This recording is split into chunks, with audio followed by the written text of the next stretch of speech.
अस्सलामुअलैकुम प्यारे बच्चों, आज के इस ऑनलाइन लेक्चर में आप सबका खैर मकदम है। रियाजी में सबक नंबर 8 अलजीब्री इबारतें और इन पर अमल। इस सबक में आज हम इंशाअल्लाह अलजीब्री इबारतों की ज़र्ब यानी मल्टीप्लिकेशन ऑफ अलजेब्रिक एक्सप्रेशंस के बारे में पढ़ेंगे। अलजीब्री इबारतों की ज़र्ब बहुत ही आसान है। इसमें हम देखेंगे यक रुकनी की ज़र्ब देखेंगे, फिर उसके बाद दो रुकनी अलजीब्री इबारतों की ज़र्ब का अमल सीखेंगे। लेकिन अलजीब्री इबारतों की ज़र्ब के लिए आपको तीन चीज़ों का आना बहुत ज़रूरी है। सबसे पहले आपको पहाड़े आना ज़रूरी है। अगर आप पहाड़े अच्छी तरह से आपको याद है और ज़र्ब का अमल आप अच्छी तरह से कर सकते हैं तो अलजीब्री इबारतों की ज़र्ब भी करना आपके लिए आसान है। दूसरी चीज़ है अलामतों की ज़र्ब। आपको इसकी मालूमात भी होना बहुत ज़रूरी है। यानी जब दिए हुए अदद के साथ प्लस और प्लस की अलामतें रही तो हमारा आंसर किस में आएगा? प्लस में आएगा। इसी तरह अगर दिए हुए अदद की अलामत है माइनस और माइनस यानी दोनों मनफी है तब भी हमारा आंसर किस में आएगा? प्लस में आएगा। यानी जब दो एक जैसी अलामतें रही यानी प्लस प्लस रहा या माइनस माइनस रहा तब भी आपका आंसर किस में आएगा? प्लस में। लेकिन जब अलामतें अलग रही यानी एक प्लस है और एक माइनस तो आपका आंसर किस में आएगा? माइनस में आएगा। यानी आपके जो जवाब है उसके साथ नफी की अलामत लगेगी।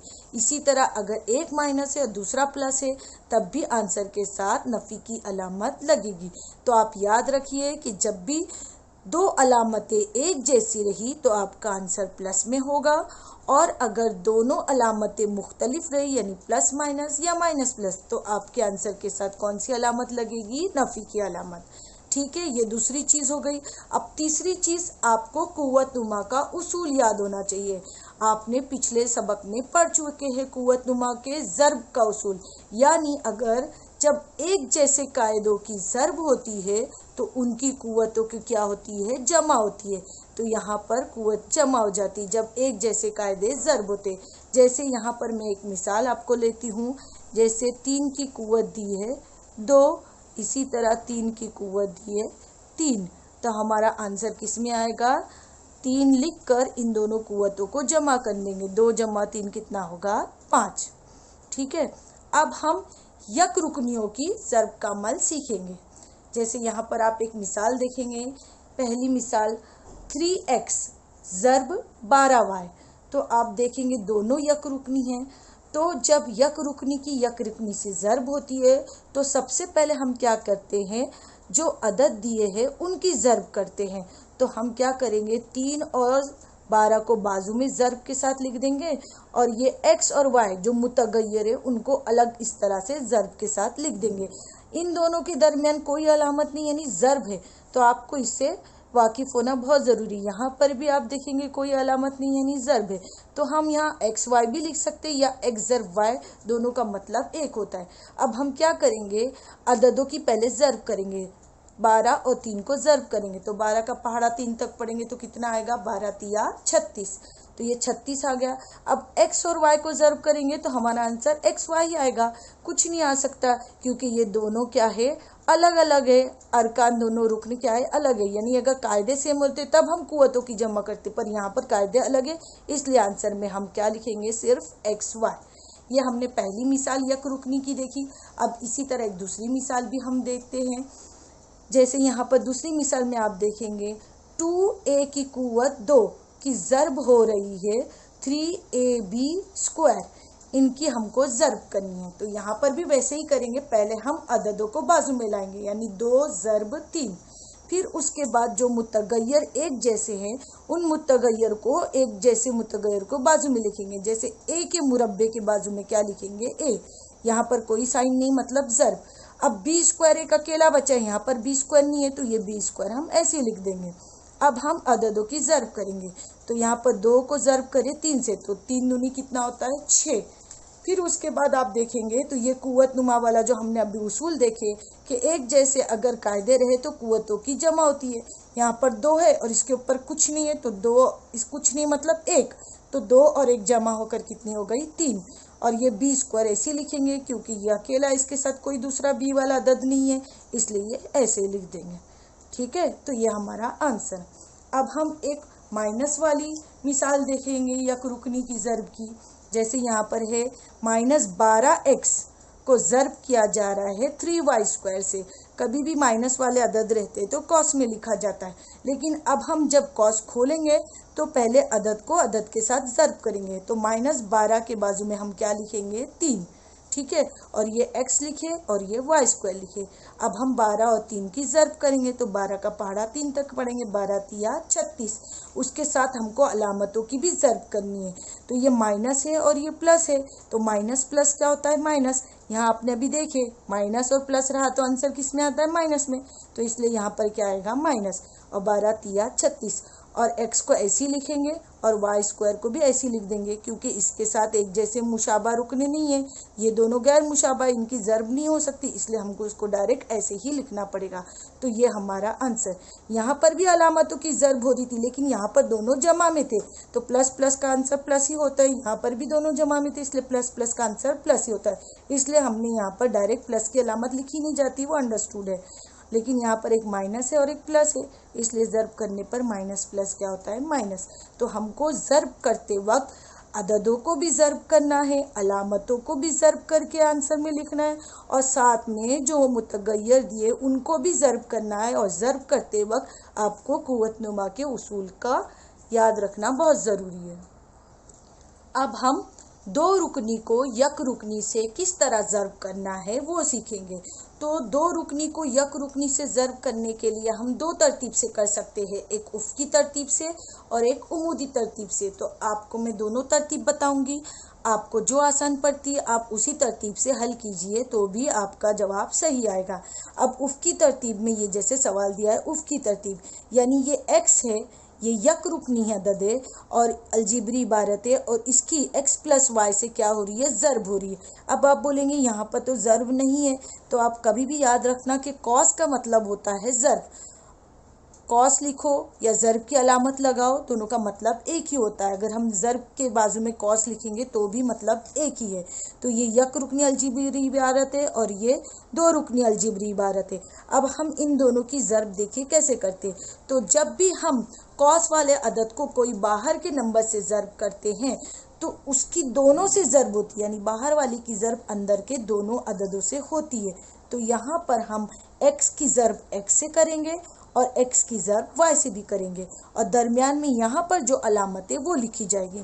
ठीक है, अब ये x को x से ज़र्ब करेंगे तो ये कुव्वतनुमा वाला उसूल इसमें याद रखना है। x की कुव्वत यहाँ 1 है, यहाँ पर x की कुव्वत 1 है, तो जब ज़र्ब होती अक्सा कायदों की तो कुव्वतों की जमा हो जाती। 1 और 1 कितने हो गए? 2। तो यहाँ पर आया x की कुव्वत 2 जमा। अब ये दोनों अलग अलग है मुतगय्यर, इसलिए इसकी ज़र्ब नहीं हो सकती, तो हम इसको डायरेक्ट क्या लिखेंगे? xy। ठीक है, तो यह हमारा आंसर। यह हमने उफ़ की तरतीब से आंसर लाए। अब इसी सवाल को हम उमूदी तरतीब से करके देखेंगे कि उमूदी तरतीब से किस तरह हल करते। तो यहाँ पर हमने दो रुकनी को ऊपर लिखी अलजिब्री इबारत और उसकी ज़र्ब करेंगे यक रुकनी से। तो अब इसमें हमको ज़र्ब करना, आपने ज़र्ब का उसूल इससे पहले छोटी क्लास में सीख चुके हैं, लेकिन उसमें आपने क्या सीखा था कि दाएं तरफ से हम शुरू करते, लेकिन अलजिब्री इबारत में हम जो नीचे नंबर दिया उसको पहले इससे भी ज़र्ब कर सकते हैं या इससे भी, किससे भी करेंगे तो भी आपका आंसर सही आएगा, हम किसी से भी दे सकते। तो अब हम x को y से ज़र्ब करेंगे, तो x और y दोनों मुतगय्यर अलग है, इसलिए इसकी ज़र्ब ना होकर क्या आएगा? Answer xy। फिर ये जमा और ये जमा, तो प्लस प्लस क्या होता है? प्लस होता है, तो हमको अलामतों की भी ज़र्ब करनी है। फिर x को ये दूसरे मुतगय्यर से हम ज़र्ब करेंगे, यानी अलजिब्री इबारत के पहले रुकन से किए, अब दूसरे रुकन से भी नीचे वाले को ज़र्ब करना है। तो x को x से ज़र्ब किए तो क्या आ जाएगा? x²। तो देखिए हमारा दोनों आंसर सेम है। तो आप उफ़ की तरतीब से करें या उमूदी तरतीब से, आपका दोनों आंसर एक ही आएगा। आपको जो आसान पड़ता है आप उससे हल कर सकते। अब हम अपने मश्की सवालात के सवाल हल करना सीखेंगे। मश्की सवाल 35 का हमारा पहला सवाल है, ज़र्ब कीजिए। तो यहाँ पर आप देखेंगे पहला सवाल, यहाँ पर 16xy की ज़र्ब करनी है 18xy से। तो 16xy भी यक रुकनी है और 18xy भी यक रुकनी है, तो हमको यक रुकनी की यक रुकनी से ज़र्ब करनी है। तो आप इसको उमूदी या उफ़की कोई भी तरतीब से कर सकते हैं। आपको लेकिन याद रखना है कि पहले हम अदद को बाजू बाजू में लाकर ज़र्ब करेंगे। तो 16 के बाजू में हम क्या लिखेंगे 18।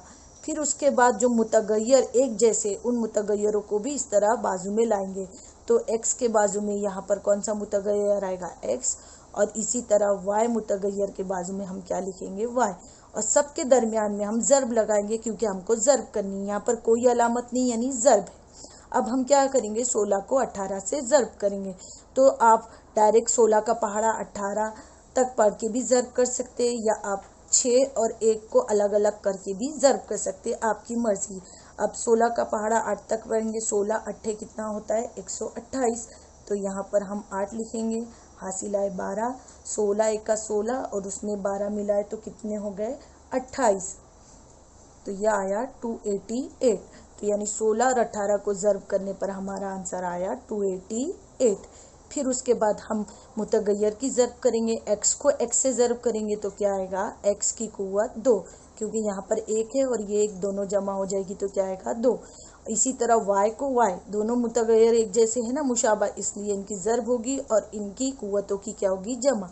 तो ये y के ऊपर 1 है, इसके ऊपर 1 है y, तो यहाँ पर आएगा y की कुव्वत 2।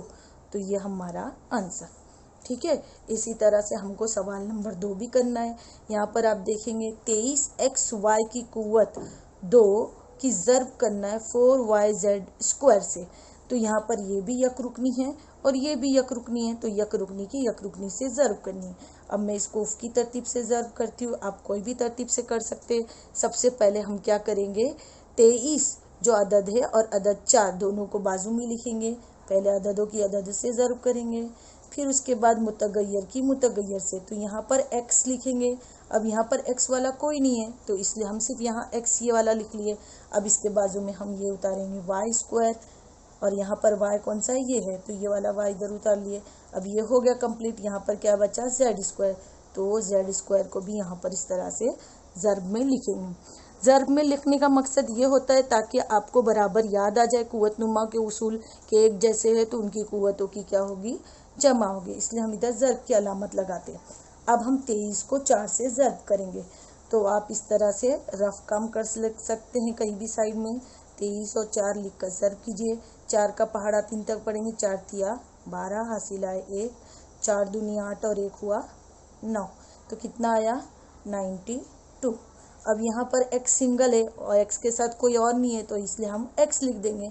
अब ये y² है और ये y की कुव्वत 1 है, तो दोनों कुव्वत तो क्या हो जाएगी जमा हो जाएगी। तो जमा होकर कितना हो गया 2 और 1 मिलाकर 3। अब ये z² सिंगल है और कोई है ही नहीं z, तो ये z² ऐसे ही लिख देंगे।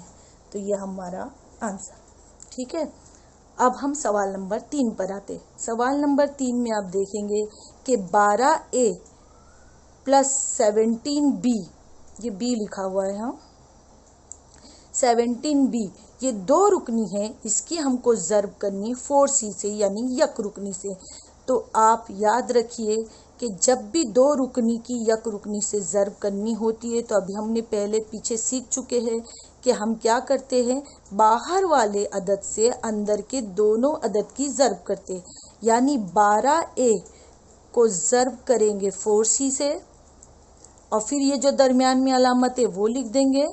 फिर 17b इसको हमको ज़र्ब करना है 4c से, यानी 4c की ज़र्ब 12a से भी होगी, 4c की ज़र्ब 17b से भी होगी, और दरमियान में ये अलामत जो भी रही प्लस है तो प्लस लिखो, माइनस है तो माइनस लिखो, ये हम यहाँ पर लिख देंगे।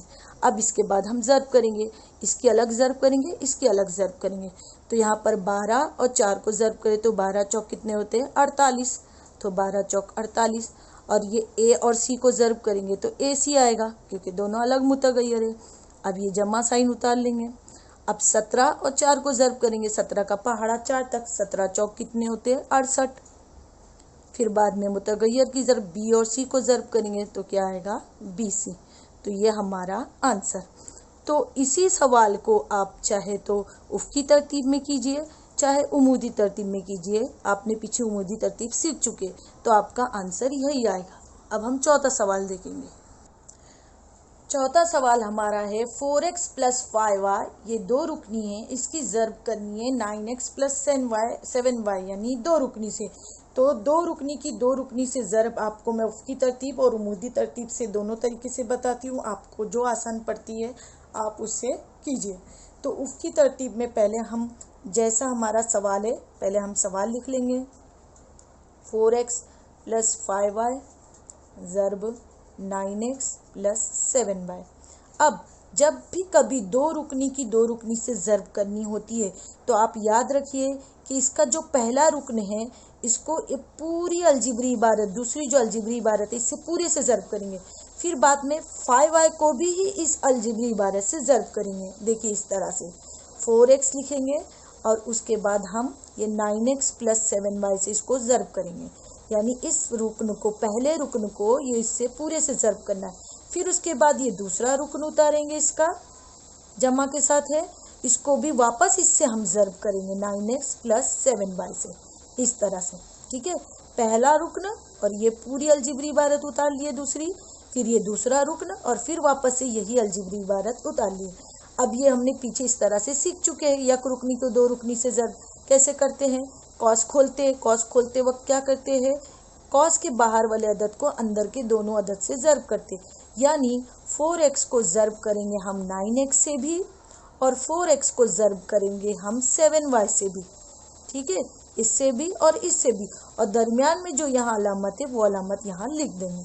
ठीक है, अब हम यहाँ पर भी वही काम करेंगे, 5y को ज़र्ब करेंगे, प्लस है तो यहाँ प्लस साइन लिख दो, 5y को ज़र्ब करेंगे 9x से और इसी तरह से 5y को हमको ज़र्ब करना है 7y से। तो हम ये प्लस प्लस क्या होता है प्लस, तो ये 5y लिखे और इसको ज़र्ब करेंगे 7y से। ठीक है, फिर से एक बार देख लीजिए, पहले हम पहला रुकन और ये पूरी अदद जैसा है वैसे उतार लिए कॉस, फिर ये दूसरा रुकन और फिर ये जैसा कॉस है वैसे लिख लिए। फिर उसके बाद हम कॉस खोलेंगे तो 4x की 9x से भी ज़र्ब होगी, 4x की 7y से भी ज़र्ब होगी। इसी तरह बाहर वाला जो नंबर उससे दोनों से ज़र्ब होगी, 5y की 9x से भी और 5y की 7y से भी। अब हम ज़र्ब करेंगे, तो पहले अदद की ज़र्ब करेंगे, 4 9 कितना होता है 36, और x को ज़र्ब करेंगे तो x की कुव्वत कितनी आएगी 2, 1 और 1 होकर 2। अब ये प्लस उतार लिया हमने। अब 4 और 7 को पहले अददों को ज़र्ब करेंगे, 4 7 28 और x और y को ज़र्ब करेंगे तो आया xy। फिर ये प्लस साइन उतारे, 5 और 9 प्लस इसलिए उतार ले क्योंकि प्लस प्लस क्या होता है प्लस ही होता है, अदद की जो अलामत है उनकी भी ज़र्ब करनी है। 5 का पहाड़ा 9 तक पढ़ेंगे, 5 9 45 और y और x को ज़र्ब करेंगे तो आपका आएगा yx, लेकिन आपको अल्फ़ाबेटिकल ऑर्डर में लिखना है, yx लिखने की बजाय क्या लिखेंगे xy। ठीक है, फिर ये प्लस प्लस क्या होता है प्लस, 5 का पहाड़ा 7 तक पढ़ेंगे, 5 7 35। अब उसके बाद y को y से ज़र्ब करेंगे तो आया y स्क्वायर। अब आप देखेंगे ये 36x स्क्वायर है, ये 35y स्क्वायर है, ये दोनों जो रुकन है वो अलग अलग है, लेकिन आप अगर इस पर गौर करें, ये 28xy और ये 45xy, तो ये दोनों मुशाबा रुकन है। तो मुशाबा रुकन की यहाँ पर जमा और ये प्लस प्लस क्या होता है प्लस, तो हम इसको क्या कर देंगे जमा करेंगे और इनको ऐसे ही लिख देंगे, 36x स्क्वायर प्लस प्लस क्या होता है प्लस, यहाँ पर प्लस की अलामत लगाएंगे, 28 और 45 को जमा करेंगे तो कितना होगा 73, और ये xy एक बार लिखेंगे, अपने पीछे जमा सीख चुके हैं। इसके बाद ये 35y स्क्वायर को भी ऐसे ही लिख देंगे क्योंकि ये अलग रुकने, ये गैर मुशाबा, तो इस तरह से हमारा आंसर आ जाएगा। ठीक है, अब इसी सवाल को हम उमूदी तरतीब में हल करना सीखेंगे। तो सबसे पहले हम 4x प्लस 5y लिखेंगे और उसके नीचे 9x जमा 7y लिखेंगे। अब इसकी क्या करेंगे हम ज़र्ब, तो सबसे पहले हम इससे भी ज़र्ब कर सकते पहले, या इससे किसी से भी ज़र्ब करो, तो हम 7y से ज़र्ब करेंगे। तो 7y को किससे ज़र्ब करेंगे 5y से, तो 7 का पहाड़ा 5 तक पढ़ेंगे, 7 पंजे कितने होते हैं 35, और अलामतों की भी ज़र्ब कर दो, प्लस प्लस क्या होता है प्लस, और ये y और y को ज़र्ब करेंगे तो आएगा y स्क्वायर, क्योंकि ये 1 और 1 कितने हो गए 2। फिर उसके बाद हम 7y को 4x से ज़र्ब करेंगे, पहले नंबर को दोनों से ज़र्ब करना, तो 7 का पहाड़ा 4 तक पढ़ेंगे, 7 चौक कितने होते हैं 28, और x और y को ज़र्ब करेंगे तो आया xy। ठीक है, ये हमने पहले से पूरे को ज़र्ब कर दिए। अब हमको दूसरे नंबर से ज़र्ब करना है, तो हम दूसरे नंबर से शुरू करेंगे। तो 9x को 5y से ज़र्ब करेंगे तो 9 पंजे 45 और x को और y को ज़र्ब करेंगे तो xy आएगा, यानी 45xy। तो 45xy को यहाँ नहीं लिखेंगे क्योंकि ये मुशाबा नहीं है। हम 45xy को कहाँ लिखेंगे, यहाँ लिखेंगे, क्योंकि ये दोनों मुशाबा रुकना है। इसके लिए हमने इसके नीचे उतारे।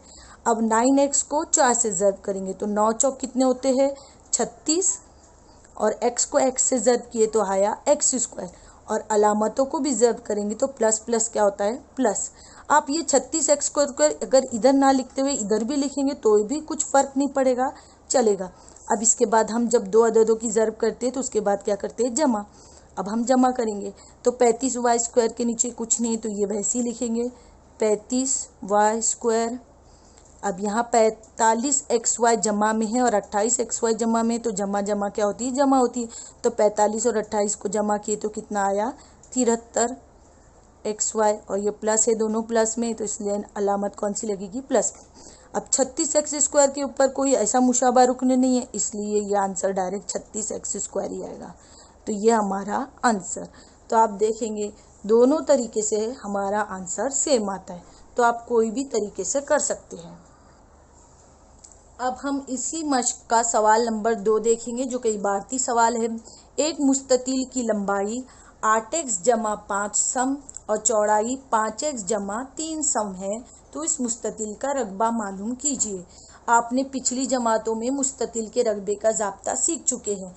क्या है मुस्ततील के रकबे का ज़ाब्ता? मुस्ततील का रकबा बराबर लंबाई ज़र्ब चौड़ाई।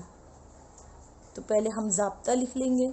अब उसके बाद जो हमको लंबाई दी गई है वो यहाँ पर लिख लेंगे। लंबाई है 8x जमा 5, तो ये हमने लंबाई लिख ली है।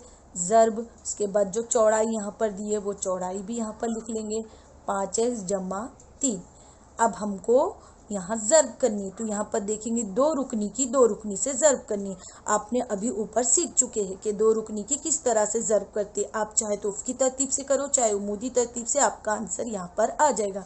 हम यहाँ पर उफ़ की तरतीब से करते हैं।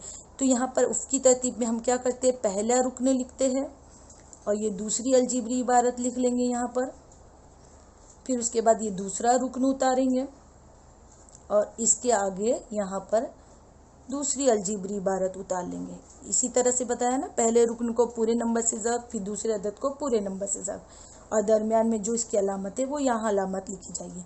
अब हम कॉस खोलेंगे तो 8x की जो ज़र्ब है वो 5x से होगी, और ये प्लस और प्लस क्या होता है, प्लस। तो 8x की ज़र्ब 3 से भी होगी, तो यहाँ पर लिखेंगे 8x ज़र्ब 3।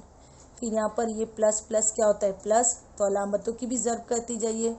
5 की ज़र्ब 5x से होगी।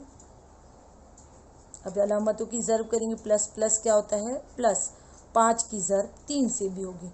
तो आप सिर्फ ये तरीका याद रखिए कि जब भी दो रुकनी की ज़र्ब होती है यक रुकनी से, तो कॉस खोलने पर बाहर वाले नंबर की अंदर के दोनों नंबर से ज़र्ब होती है। इसकी इससे भी ज़र्ब होगी, इसकी इससे भी, सेम इसी तरह यहाँ पर इसकी इससे भी ज़र्ब होगी, इसकी इससे भी ज़र्ब।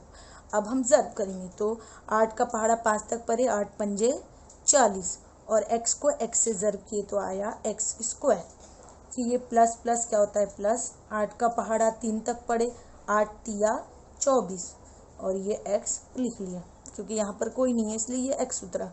अब प्लस प्लस प्लस होता है, 5 का पहाड़ा 5 तक पड़े, 5 पंजे 25, और ये x उतार ले। प्लस प्लस प्लस होता है, 5 का पहाड़ा 3 तक, 5 तिया 15। अब आप देखेंगे कि ये और ये दोनों मुतगय्यर, मतलब यहाँ पर मुतगय्यर x स्क्वायर है, यहाँ पर कोई मुतगय्यर ही नहीं, तो ये गैर मुशाबा है। लेकिन आप ये देखेंगे 24x और 25x ये मुशाबा रुकने, तो यहाँ पर इनकी हम जमा हो रही है तो जमा कर देंगे। तो ये आया 40x स्क्वायर, प्लस प्लस होता है प्लस। 24 में 25 मिलाए तो कितना हुआ, 5 और 4 9, और 2 और 2 मिलाए 4x, जमा ये 15 लिख लेंगे। तो ये हमारा आंसर। लेकिन आपको इसके साथ इसकी इकाई भी लिखनी है। तो यहाँ पर आप देखेंगे कि लंबाई सम में दी और चौड़ाई सम में, तो जो रकबा आएगा वो किस में आएगा, मुरब्बा सम में। ये रकबे की इकाई है, या तो मुरब्बा सम या मुरब्बा मीटर। वो लंबाई और चौड़ाई देख कर लिखनी। अगर ये मीटर में होता तो यहाँ पर हम लिखते हैं मुरब्बा मीटर, लेकिन ये सम में दिया इसलिए यहाँ पर इकाई आएगी मुरब्बा सम। उम्मीद करती हूँ आपको ये एक्सरसाइज अच्छी तरह से समझ में आ गई होगी। शुक्रिया।